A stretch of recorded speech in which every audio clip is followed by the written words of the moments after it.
So good morning guys, another day, another blessing para po sa ating lahat. So ngayon po nagwashing po tayo sa grower house natin dito sa may nabakanting kwarto. So winashingan natin tapos nagsanitize din po tayo. Yan po yung kwarto na winashingan natin tapos sinanitize. Naka-ready na yung feeder, yung waterer wala pa. So yung isa nalagyan na natin ng feeds tapos yung isa nalagyan pa natin yan. So yan malinis na.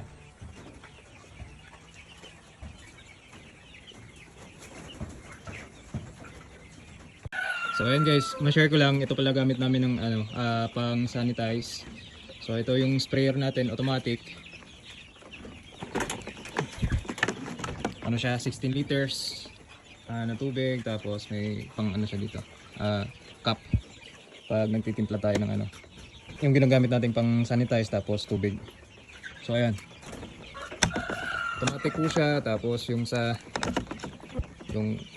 so ayan, may strainer po yung pinaka filler ng tubig.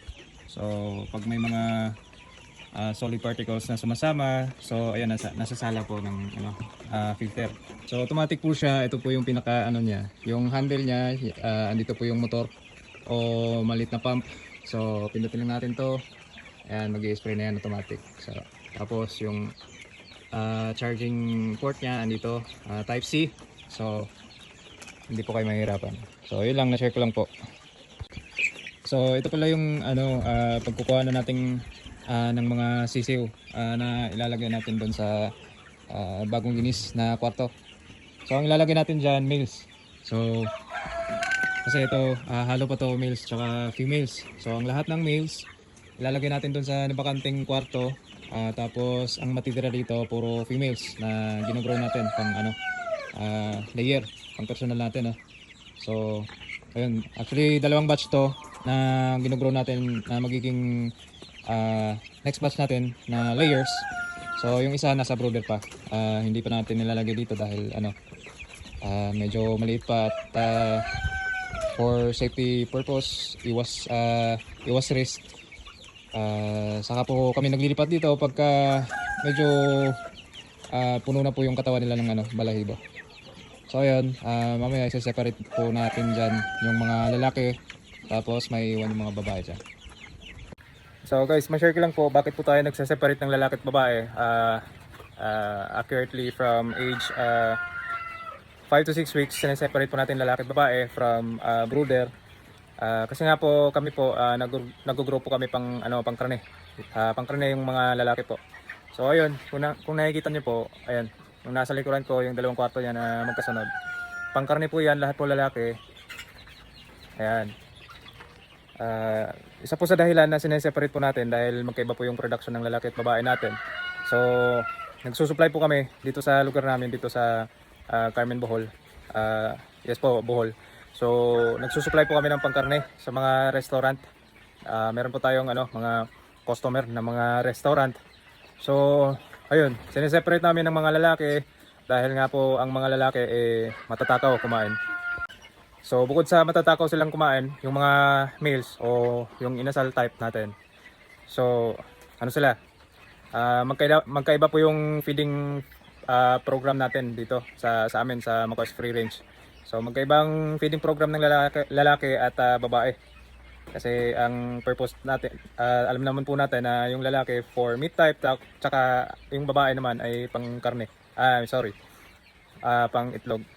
So egg production ng babae, tsaka meat type ang lalaki. So ayun. So ang babae, hindi po sila katulad ng lalaki na fast growing yung katawan. So yun, sineseparate natin para hindi po maagawan o pagkain. Kasi ang nangyayari po niyan pagka hinalo po natin babae at lalaki all the way hanggang ma-harvest ang lalaki, based po sa experience natin, naiiwan, nababansot yung mga babae. Kaya nga po yun, na-experience po natin yan na all the way magkasama po sila until nag-harvest kami ng mga lalaki. So hindi naging maganda ang naging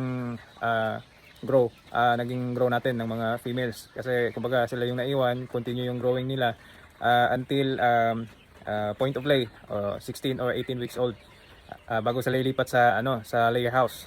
So ayun, naging pangit yung grow ng mga babae, pero yung mga lalaki mabilis kasi mabilis yung pag-grow ng katawan nila paglaki. Kasi nga sila matatakaw pagka mga lalaki. So ayun, isa rin yan sa mga rason bakit sineseparate natin ng mga lalaki tsaka sa mga babae. So ayun. So guys, konting pasili po sa ginagrow nating mga meat type. So ayan, 6 weeks pa lang po yan sila, pero makikita nyo po yung katawan nila tsaka yung behavior. Ano po, maliksi. Ayan. So ito po 6 weeks, running 7 weeks. So running 7 weeks po mga yan. Ayan, maliksi. Tsaka yung mga katawan bilog. Halos magkakapareho lang po sila ng mga laki ng katawan. So, may mga naiiwang konti pero hindi nagkakalayo yung laki nila. So ayan. Tapos andun sa kabilang kwarto meron din po pang meat type. Ayan sila mga 8 weeks yung nasa kabilang kwarto. Ayan yung nasa video. Iba naman po yan, ibang batch. So ayun guys, yan na po sila yung mga meat type natin. Tapos yung kanina yung maliit pa mga females. Tapos separate natin yung mga males doon. Lagay natin doon sa bakante doon na kwarto. So ayun po, ma-share ko lang po. Ang hatching po natin dito is every 14 days. So every 14 days may hatch tayo dito sa amin sa Macoy's Free Range.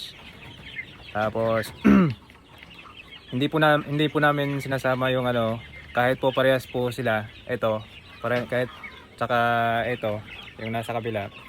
Kahit po parehas po silang mga lalaki for meat type.